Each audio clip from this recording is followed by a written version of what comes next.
Welcome to the Bar Exam Toolbox podcast. Today we are talking about the emotional fallout from failing the bar exam. Your Bar Exam Toolbox hosts are Alison Monahan and Lee Burgess. That's me. We're here to demystify the bar exam experience so you can study effectively, stay sane, and hopefully pass and move on with your life. We're the co-creators of the Law School Toolbox, the Bar Exam Toolbox, and the career-related website Career Dicta. Alison also runs the Girls Guide to Law School. If you enjoy the show, please leave a review on your favorite listening app and check out our sister podcast, the Law School Toolbox podcast. If you have any questions, don't hesitate to reach out to us. You can reach us via the contact form on barexamtoolbox.com, and we'd love to hear from you. And with that, let's get started.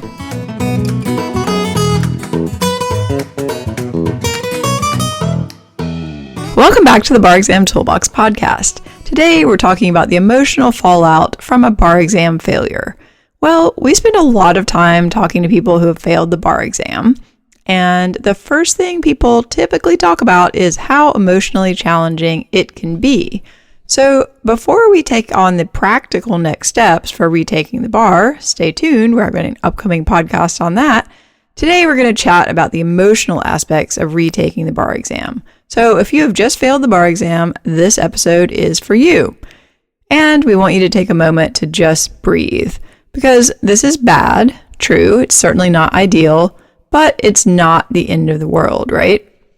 It's not, even though I know it can feel like it. It can. We talked to so many people in the days, like the couple days after failing, and it does just feel devastating. And I totally get it.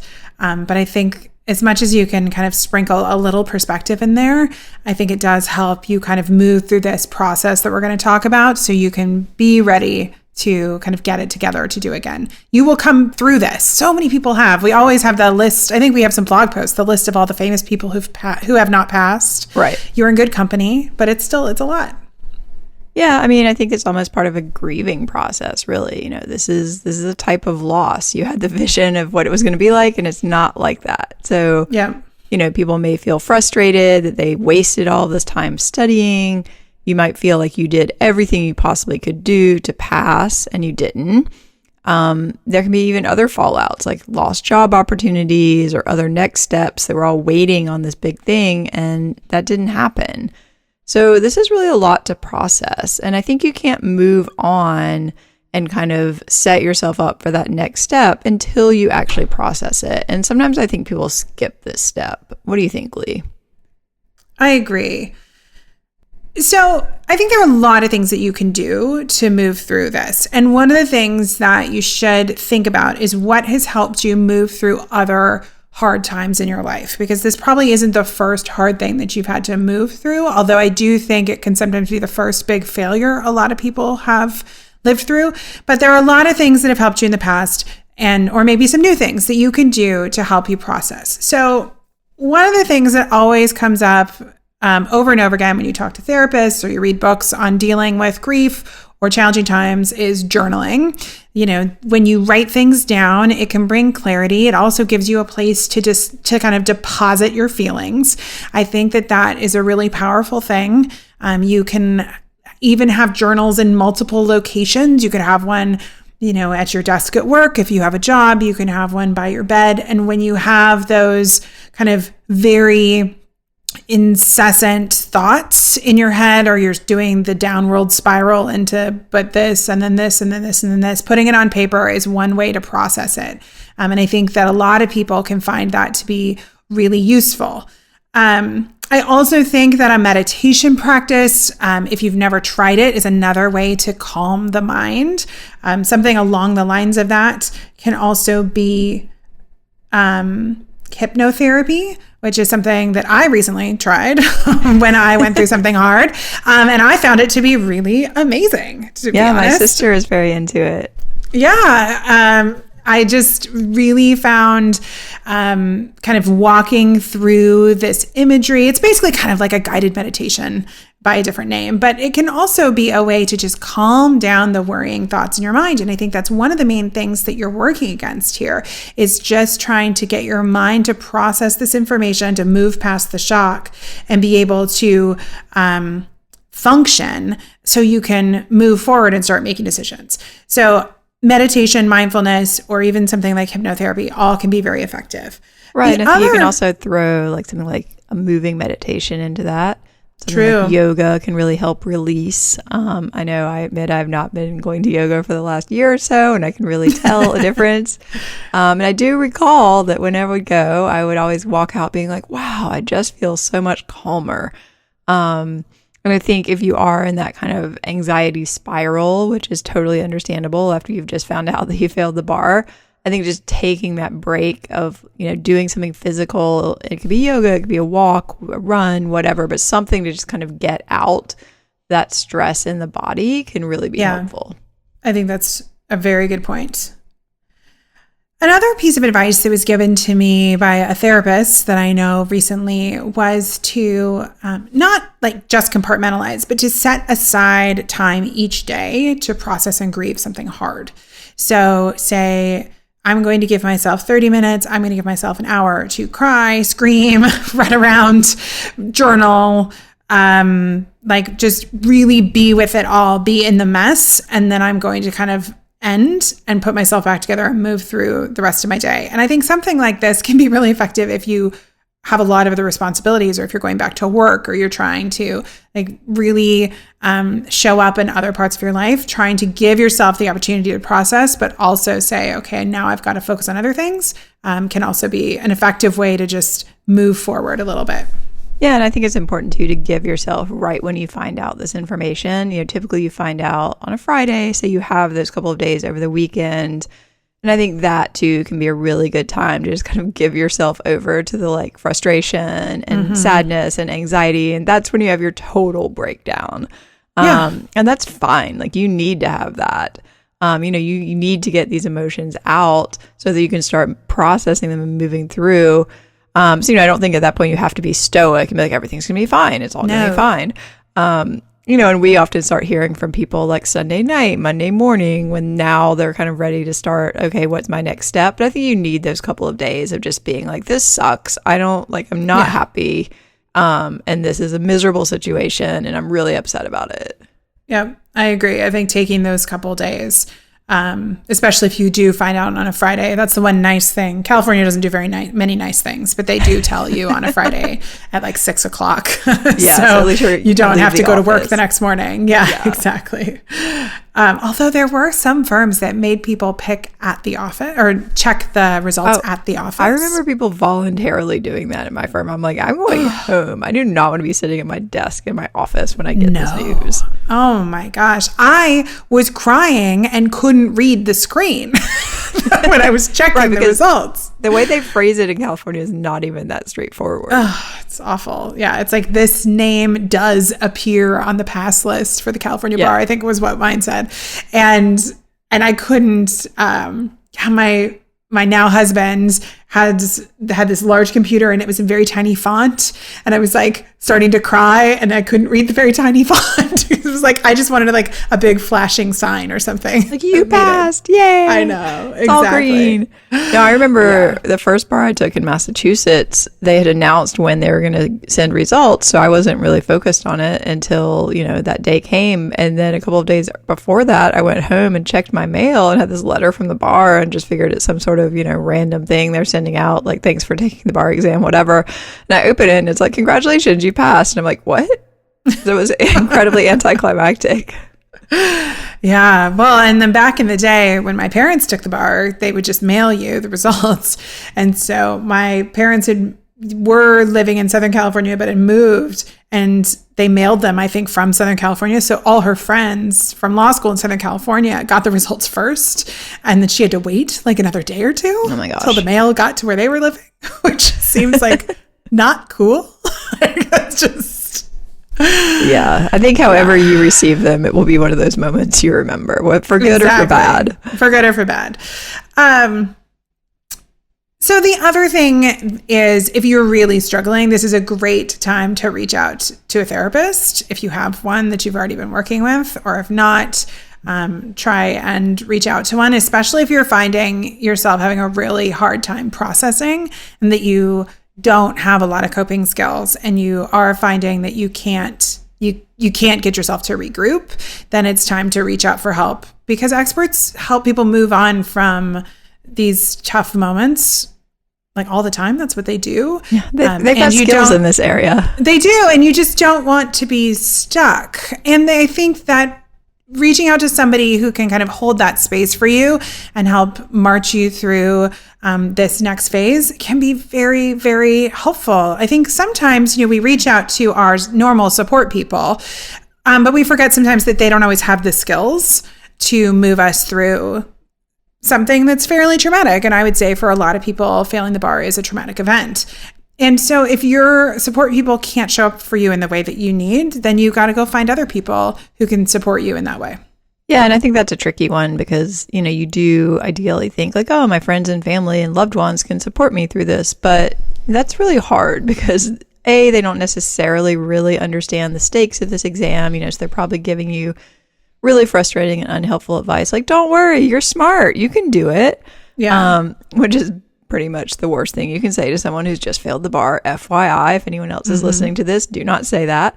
Or they're stressed out because, if it's a partner, they expected that you were going to pass and now you haven't. So it's this whole thing. And are you going to lose your job? So they may be adding more stress into the situation, not taking it away. So I think you just have to be kind of cognizant of that and hopefully, patient with people that you think would be supportive, but maybe you're not going to be able to show up for you. Yeah, I think that's true. So all this can take some time, but unfortunately, depending on when your state releases your scores, you don't have unlimited time. I think this is a whole nother thing. Right. We were just talking about in California, if you get your results, I think this year they're coming out November 12th. If you get results that Friday, yeah, you can grieve over the weekend, but then if you want to hire a tutor, if you want to work and study at the same time, you kind of got to get your act together and get going pretty quickly. And that is maybe cruel and unusual, but it is what it is. And so, depending on when you find out, you've got to basically set some parameters for how long you can kind of initially go through this grieving process, because you may have to start focusing on the practical aspects even earlier than you would want to. Right. I mean, I think the reality is in a state like California, as soon as results come out, like our phones start ringing, basically. Yep. Our website starts pinging us. Yeah, our website starts ringing. Yeah, our phone doesn't ring. We don't give out our phone number. But, our website starts pinging us and setting up calls with people who have just found out they failed. So, the unfortunate reality is if it's 3 or 4 weeks later and you're suddenly like, okay, I'm ready to go, I've like gotten through this, it's like, at that point, we're probably going to have to say, sorry, like we don't really have space. Right. So that's just sort of the reality of the situation in California. Yeah. And I think the other reality we hear a lot is that people are working. And so you aren't going to be able to study full time again. Right. If you did study full time the last time you took it. And so you got to get going. That's just, there's just not enough hours if you're going to be working full time and studying. You got to get going soon after you find out your results. Right. And we'll talk about this more in the practical aspects, but that just something to keep in mind that, just to keep time in mind, is limited. Yeah. Time is limited. Okay. Well, so now you've grieved. Hopefully you've set up some calls to figure out what to do next. But you've also got to figure out how to start studying again from an emotional perspective. Right. So the first one that comes up more than I think it would, to be honest, is like finding the motivation to do it again. Right. Because a lot of times it is hard, but I think a lot of times people will tell us, I'm not even sure I want to be a lawyer. Why am I doing this to myself? I may have this job that doesn't require me to be a lawyer. So what's my motivation? And I'll tell you, if you don't have a motivation, this probably isn't going to go that well. Right. So you got to find something. Yeah. I mean, and sometimes people, frankly, have like self-sabotaged themselves into failing the bar anyway. So I think if you are in that position of like, I don't even know if I want to do this, that is not the right mindset to study for the bar. Like, yeah, you may as well just put it off, go do something else for a little while and then come back to it when you are actually motivated. Because if you're not motivated, this is probably not happening. I mean, it's not an easy task to do. No. So why even bother? Yeah. Yeah. And it's expensive, just to sit for the bar is expensive, even before purchasing any additional help. So you got to want this, and you want to be able to go all in. So, you got to find the motivation. So one way that we recommend folks find motivation is actually to write themselves a letter about why they want this law license. It can be, I just want to have it, so I have it, or it's the end of my journey of law school. I mean, it doesn't have to be anything pivotal, like I'm going to save the world.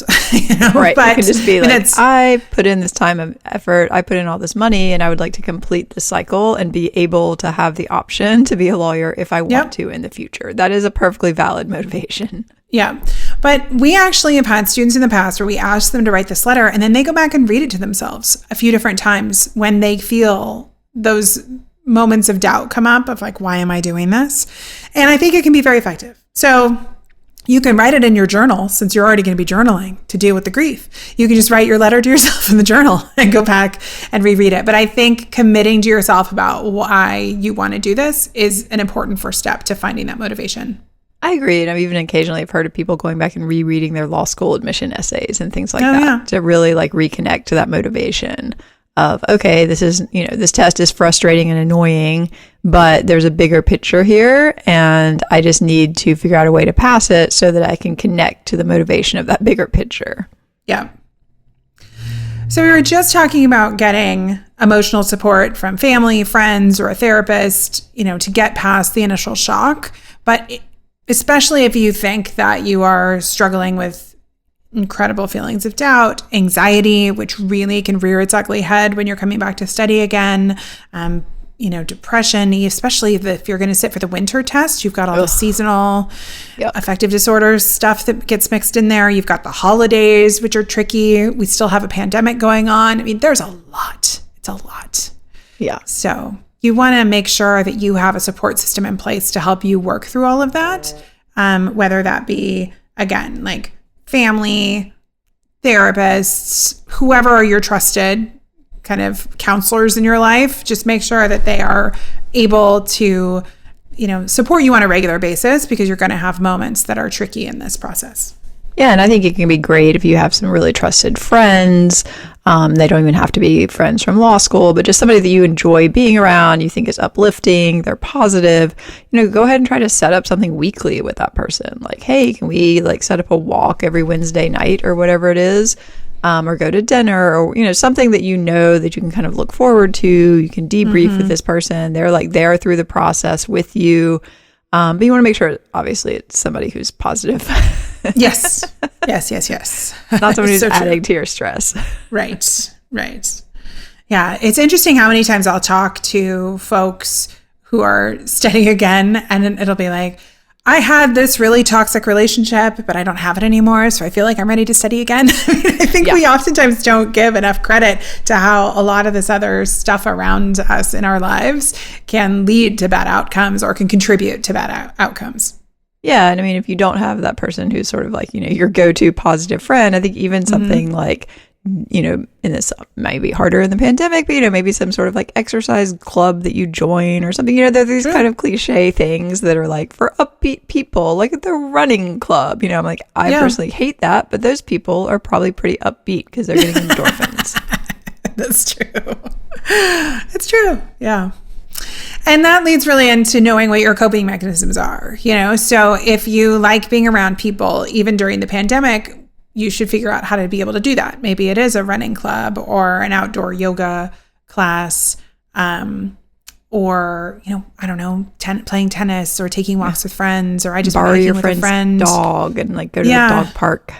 It's so true. Eating well, sleep, things like that are also incredibly important because they play into being able to regulate your emotional well-being. But you just got to make sure that you're taking care of yourself. I will say this morning, my daughter had me out multiple times last night. I knew we were going to do this podcast. And so I made sure that I carved out the time to exercise to clear my very clouded head, or I was going to just not be able to speak in coherent sentences. You might start crying on the emotional podcast. Exactly. I know. We should talk about sleep deprivation. Yeah, and I'll go back to the physical here too, because I think for me that's always so critical. So something even like setting up a massage appointment or acupuncture, like those are the kind of things that if I know I'm going to be in a very stressful, like ongoing situation, I try to have on my calendar regularly because I know that it helps me. And it's not the sort of thing in the moment. I mean, you're like, oh, I'm going to go and take an hour to go to acupuncture. Like, it has to be on there in advance. So I think just planning around some of this. Or when I was studying for the California bar, I got the unlimited yoga pass. I was going twice a day. They thought I was crazy. Then I told them why. And they're like, oh, maybe you should come 3 times. But whatever it is for you that works, I think just doubling down on the things that work is really critical at this point. Yeah. And also, as you're kind of setting yourself up to study again, if you're worried about funds, and you're like, well, I can't afford to go to acupuncture, I think, especially if you're in an urban area, they oftentimes have a lot of like community acupuncture, which is at a much, lower price point. Or I remember in college, I discovered massage schools where like massage therapists have to collect so many hours for their licenses. And so I was getting these massages in Southern California, and they were just like, I might be like making this up, but I think it was like less than $50. I think it was something very like $30, and that was a long time ago. So it's probably more than that, but it was a nominal compared to what a massage oftentimes will cost. And so, by getting creative and doing a little research about what avenues may be available for you, you might be able to even find some great opportunities to be able to do self-care without feeling like that you're, digging yourself a financial hole too.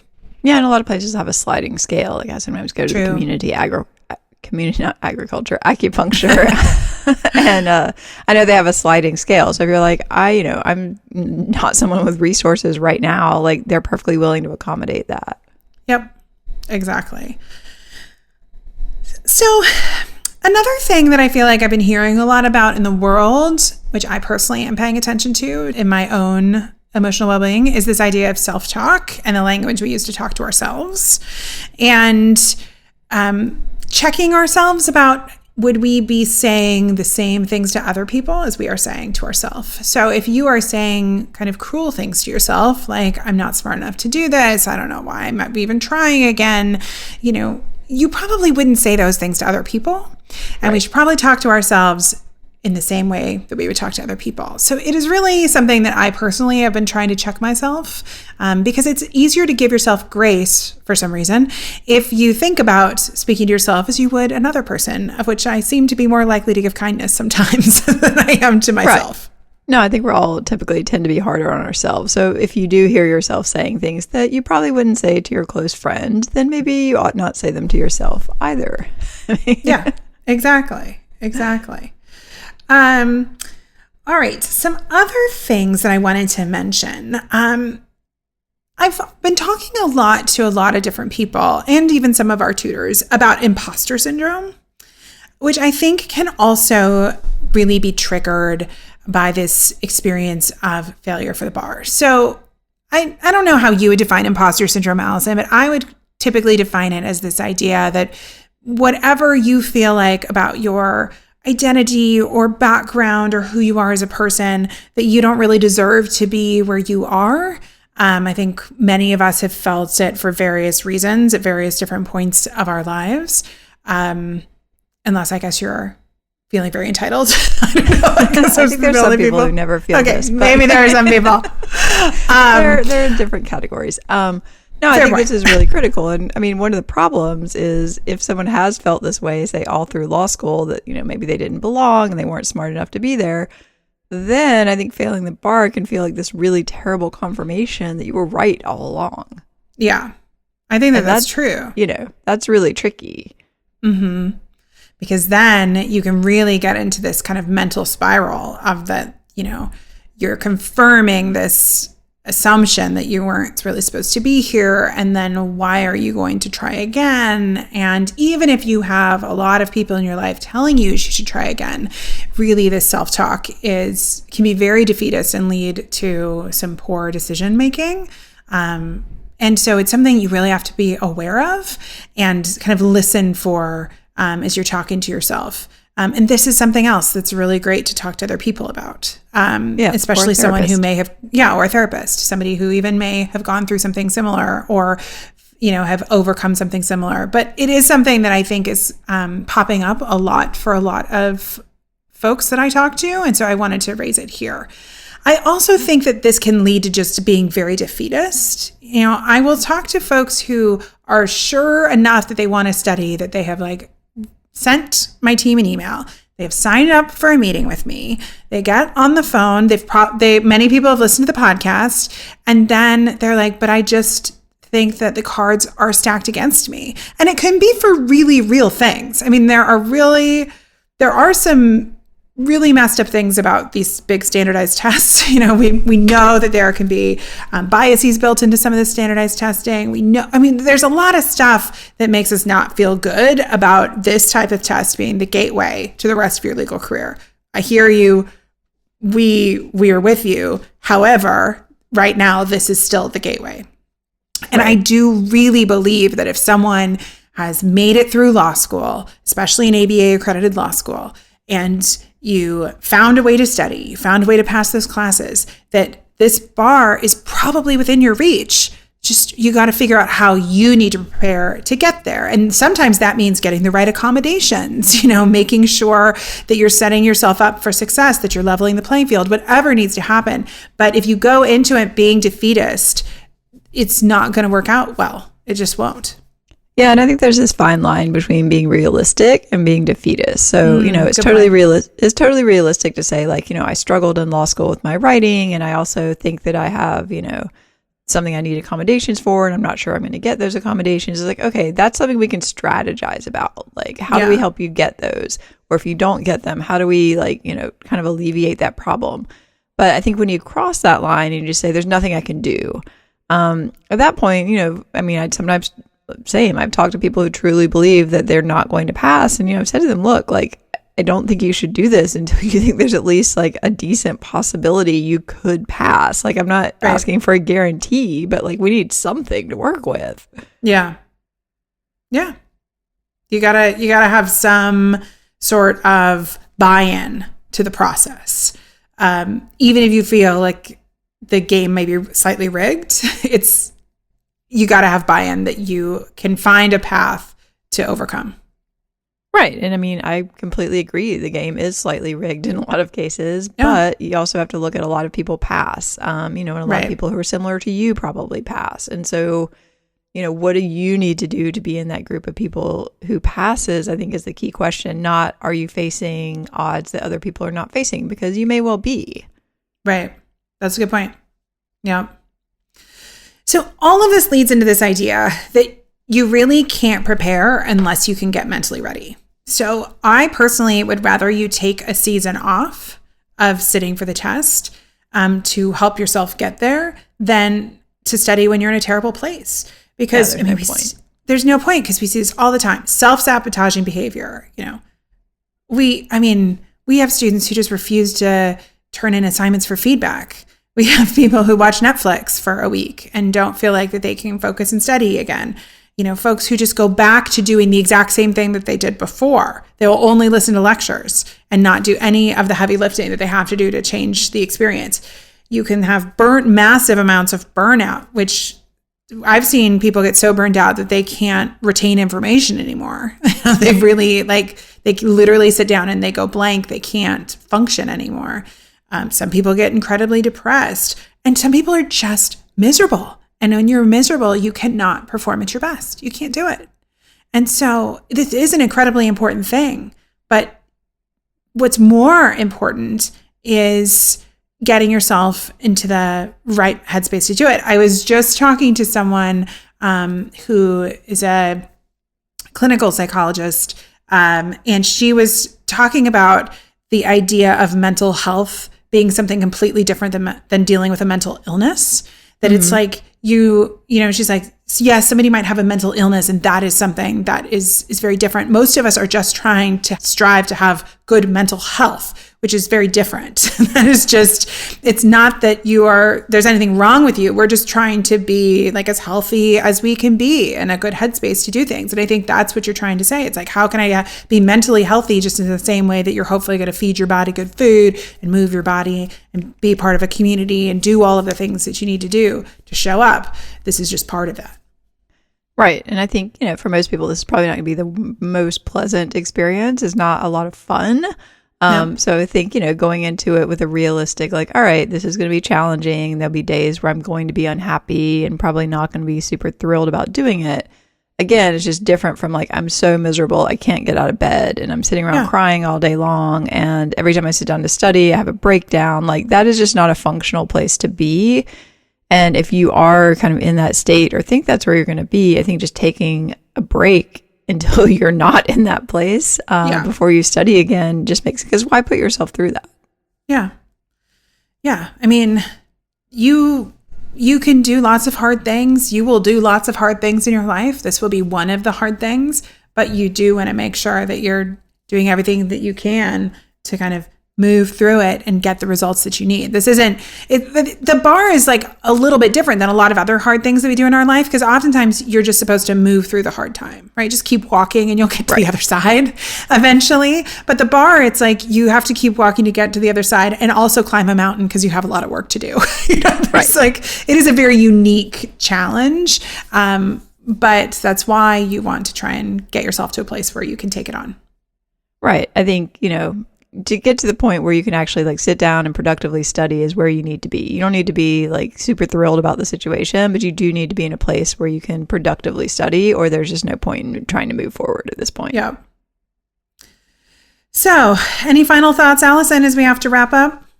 Well, I think just recognizing this is not a great situation for most people. It's a really sucky situation. It's totally normal to feel crappy about it. I mean, every now and then I talk to somebody who's happy they failed, but it's pretty rare. So you have a world of company. Everybody who's come back and retaken the exam and passed has probably gone through some of this emotional turmoil. I think just working through it and recognizing it and trying to get to a point where you're at least able to sit down and be productive is probably, the best goal you can have. It doesn't have to be like, I'm super thrilled about it. Yeah. And I think one of the mistakes I made when I was younger, I'm not going to claim that I'm not still young, I was just younger back then, was I did feel like everything was a race, that you always had to be doing the next accomplishment. Like there was no slowing down or stopping. And so I do think as I see a bit more of the world, as I have lived through the hard things that I have lived through, as I've watched other people around me live through challenging times, if you need some space and grace, take it, because like life marches on. It's not a race. You need to make sure that you can get yourself to where you need to be. And if you're really struggling, I would rather you press pause on this accomplishment that could be coming down the pipe and make sure that you can do what you need to get there. Because failing again because you're gonna like not be able to study is just not another feather in your cap. Just don't do it. Get your act together and then come back and be able to do it well the next time. I completely agree with that. I think you should take the exam and study for the exam when you're ready to do that. And if you recognize you're not ready to do that at this point, then there is no shame and no harm in postponing. Yep. All right. Well, with that, we are out of time. Another deep breath. We made it. We talked about the emotional challenges of the bar. I want to take a second to remind you to check out our blog at barexamtoolbox.com, which is full of helpful tips to help you prepare and stay sane as you study for the bar exam. You can also find information about our courses, tools, and one-on-one tutoring programs to support you as you study for the UBE or California bar exam. If you enjoyed this episode of the Bar Exam Toolbox podcast, please take a second to leave a review and rating on your favorite listening app. We'd really appreciate it, and be sure to subscribe so you don't miss anything. If you are still in law school, you might also like to check out our popular Law School Toolbox podcast as well. If you have any questions or comments, please don't hesitate to reach out to myself or Alison at lee@barexamtoolbox.com or Alison@barexamtoolbox.com, or you can always contact us via our website contact form at barexamtoolbox.com. Thanks for listening, and we'll talk soon.